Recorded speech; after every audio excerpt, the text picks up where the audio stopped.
Sometimes you just gotta rewire the microphone jack. Well, everything is in mint condition on it. It says maybe whatever. He told me when I got it that the microphone had a repair to it, and for some reason, well, it works and all. Don't get me wrong, but I'm trying to run it through this MFG tuner also, and for some reason it makes the tuner hang up. Well, I can't really troubleshoot you too much on a situation like that without being there. But there's plenty of microphones ICOM makes that'll suit that radio just fine, as well as other manufacturers out there. Yeah, I've seen this real nice one. It's going for like maybe $79. It's like it's flat and it goes up, you know, and they're saying that it goes pretty good with the radio. Usually can't go wrong with what a bunch of other hams recommend, and then check it out on eham.com and see what the reviews are. Roger.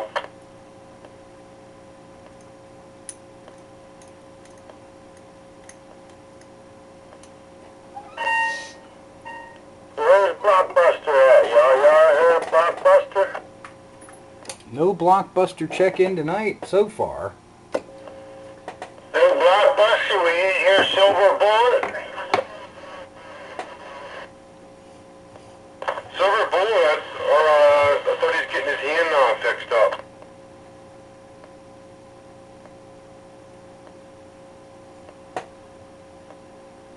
Getting his hand fixed up?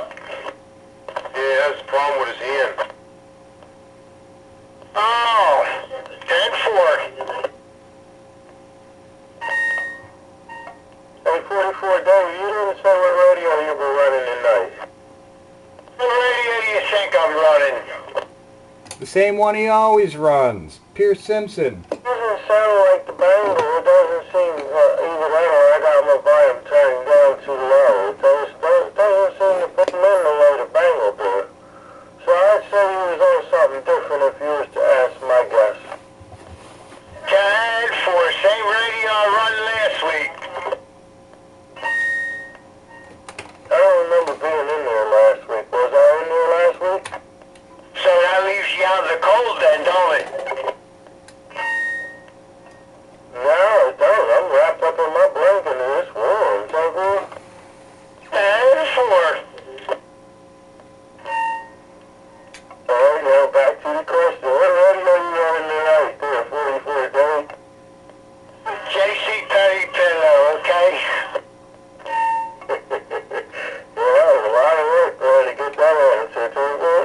Another Pinto. I thought it was your Pierce Simpson. 10-4. That the same SSB as this one? Yeah, the one that sits upside down? Yeah, the meter's on the lower right. 10-4. Lights up red, modulation. 10-4. Looks a whole lot like a Radio Shack TRC-48.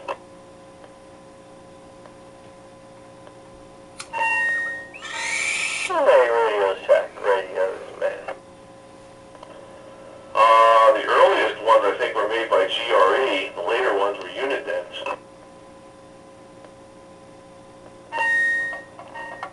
Who's GRE? The Japanese company.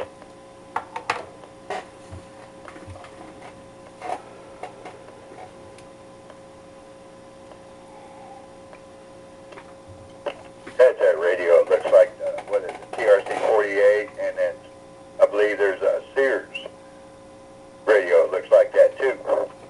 That's a Roger. Yeah, that's like the identical twin to the J.C. Penney. Yeah, built-in power supply or 12 volts. Yeah, kind of about, what, 3 inches tall or something like that because of the transformer in the back. And big old heavy rascal. A very large mobile. Or kind of a small base, but it's deep. It is pretty deep. Yeah, I had one time had the Radio Shack version of that radio. It was a pretty good talking rig. I inherited this one from the father-in-law. He had it pretty much since it was new in his mobile home, and pretty much looks like it's been used. He had several radios, but I think this was his main radio.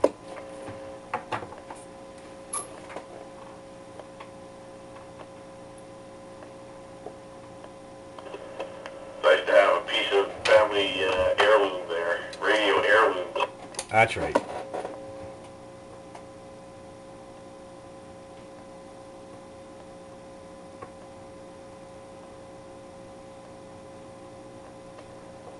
Well, I got to try the SBE Franken console 2 out in Skipland earlier this week.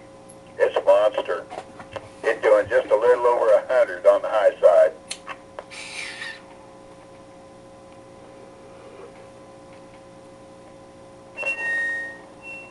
Where's the Franken console to?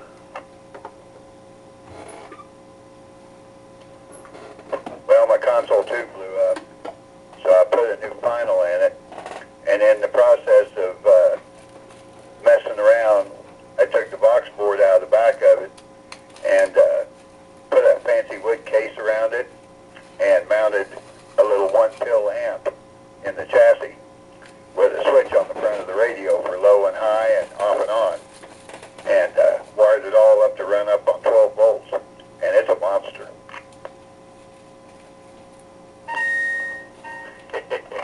There's a few guys out there that do those backs like that, man, because they have so much space inside of the cabinet. You put a two-pill inside of there, and somehow or another they hook it up so that it'll all go. Yeah, there's a few people that do that.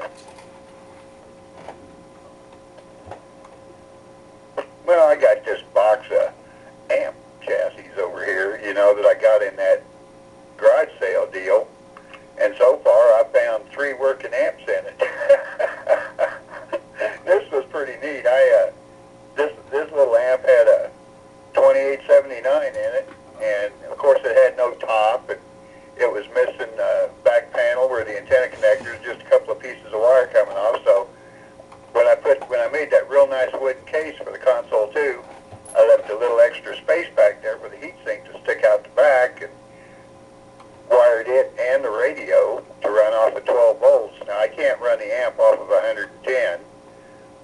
It'll run just the radio, but if you run it on 12 volts, the whole shebang will work. And I put the off and on switch and the high-low switch for the amp on the front of the radio. Forecast beautiful sunshine and a fantastic stretch of spring weather for us into the weekend. So Roger, now this 12 volts that you're running the radio off of it, and you're running the amp, or do we have an external hookup for a 12 volt power supply?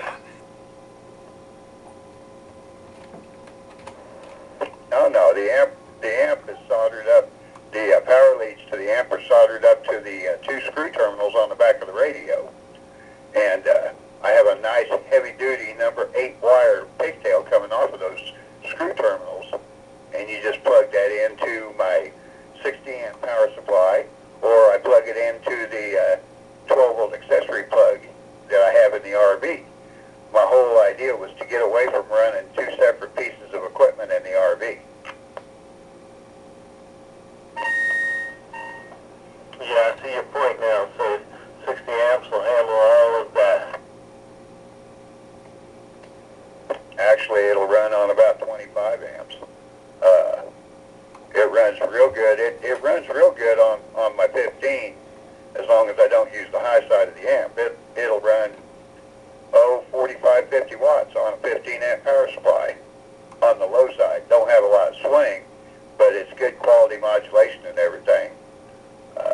But it runs real good on the 12 volt hookups in the trailer.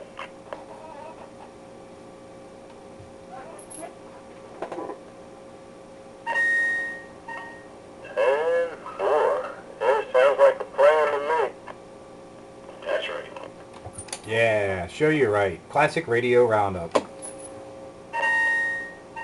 27115 on your AM dial. That's right.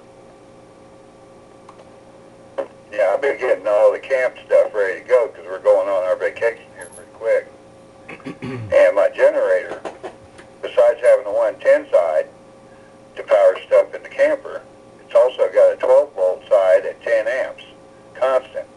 So I use that to keep the big old 780 cranking amp gel battery, deep cycle battery, that I run the lights and stuff in the camper off of when I don't have 110. And that's hooked straight to the radio. It's got a radio hookup on there too.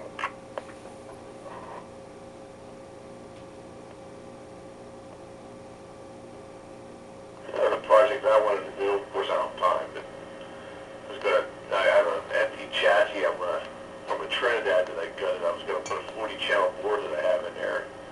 Enough room up there to stick a little one pill after it. Put a nice little hefty power supply in there.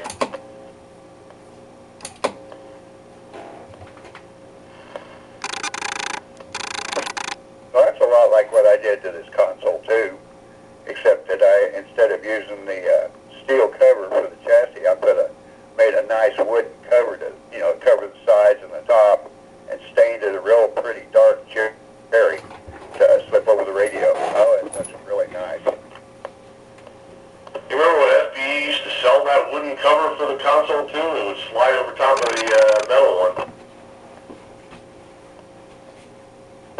Yeah, they made one for the console too, and they, of course, the Sierra had that as standard, on the radio. Actually, the same cover will fit both radios, but you have to take the bottom off of it to fit the console too, because the Sierra has got the bottom piece in there. You have to remove that in order for it to work on a console too. But yeah, you could get that as an option. I forget what it cost, but my catalog's got it listed. Yeah, I missed the beginning of what you said. Nitrate was talking too, but yeah, I remember back there that was an option, Like, I saw a couple console 2s that were decked out with a wood grain cover on it.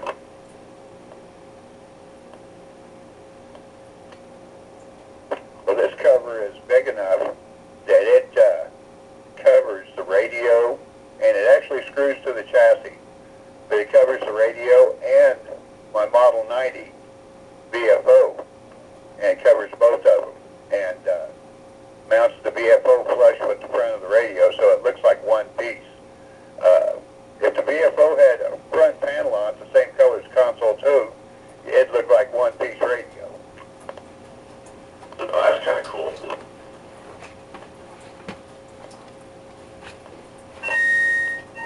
Well, one guy, he built a whole oak cabinet for 2 Brownings to fit in the same case together.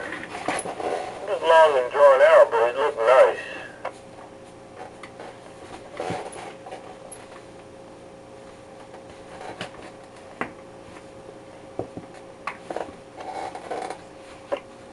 What I have as a interesting side effect from changing that final on that console 2 out, Dave. I now have coverage considerably above 23, where the old radio used to cut off about channel 28. Power would fall off. That radio now doesn't fall off at power till I get to channel 40. It falls off, but it covers 36, 37, and 38, and the power differential is only about 10% different from what it is down lower. Well, that's what happens. See, if the gain of all your stages is good, then you don't notice the power fall off as quickly. But if any of the gain is not up to snuff, then your bandwidth is that much narrower. Well, I noticed the difference. You remember when I was telling you that after I replaced the finals that my clarifier had somehow shifted all the way over one direction? I went in there and, I got busy with the trimmers to put my middle channels back on and center up the clarifier. And when I got done, I actually have usable output on channel 38 that it's not much different than it is down on 23. Well, that's good.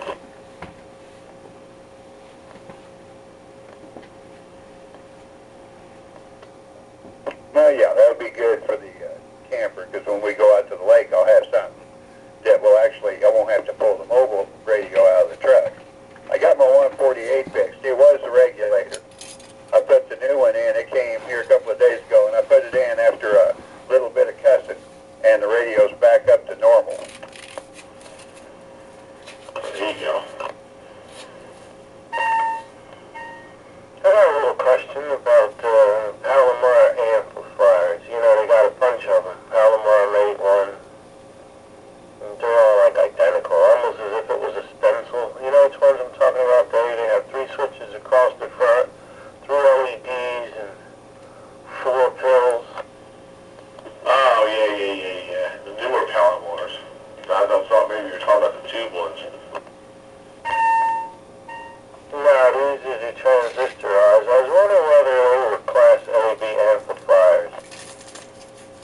154s.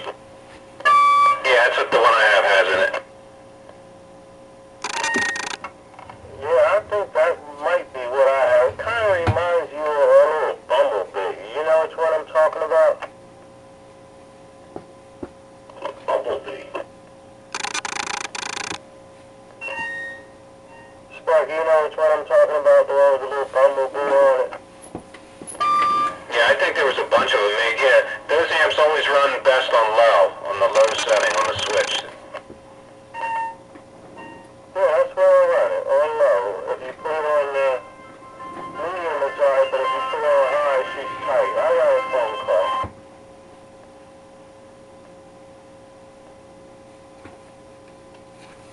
Oh, he's got to get out of that blanket.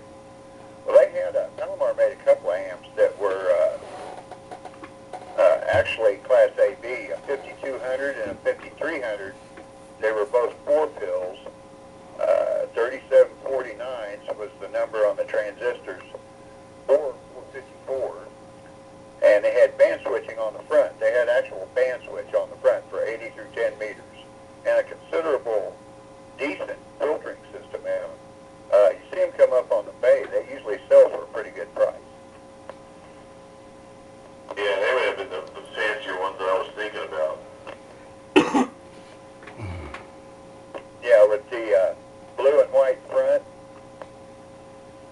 Yeah, I think it was blue or gray, blue-gray, something like that.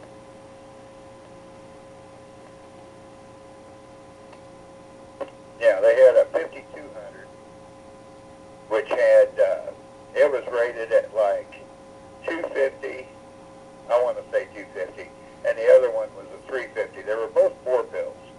The 350 had 454s in it, and the 200, the 5200 had 3749s. 3749s, I've never heard of those.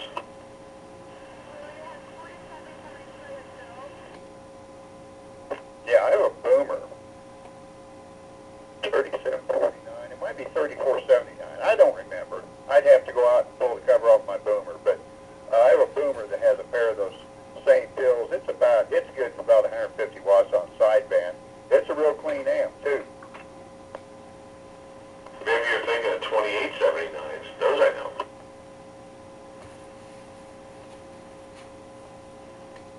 No, they're not 2879s. This thing, it says Boomer 250 on the outside of it. These transistors, if I remember right, are only rated like 70 watts a piece dissipation. They're sort of roughly equivalent to our MRF 454s. I saw an interesting tube amp on Craigslist somewhere. Oh yeah? Hey, it was a Demco, 6-tuber, and it was called like the Demon or the Devil or the Brat or something like that, real simple name. But 6-tuber Demco. There's a classic. Yeah, Demon 500. Demco also made a 250. Yeah, that's what it was, a Demon 500.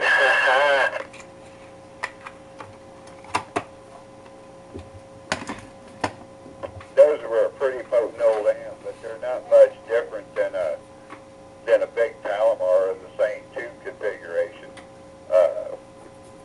I've seen numerous ones on the bay as well. Even the 250s sell pretty good price. It's mostly because people want the Demco stuff. Yeah, gotta love Demco. Yeah, it would look like it would match up like if you lined them side by side.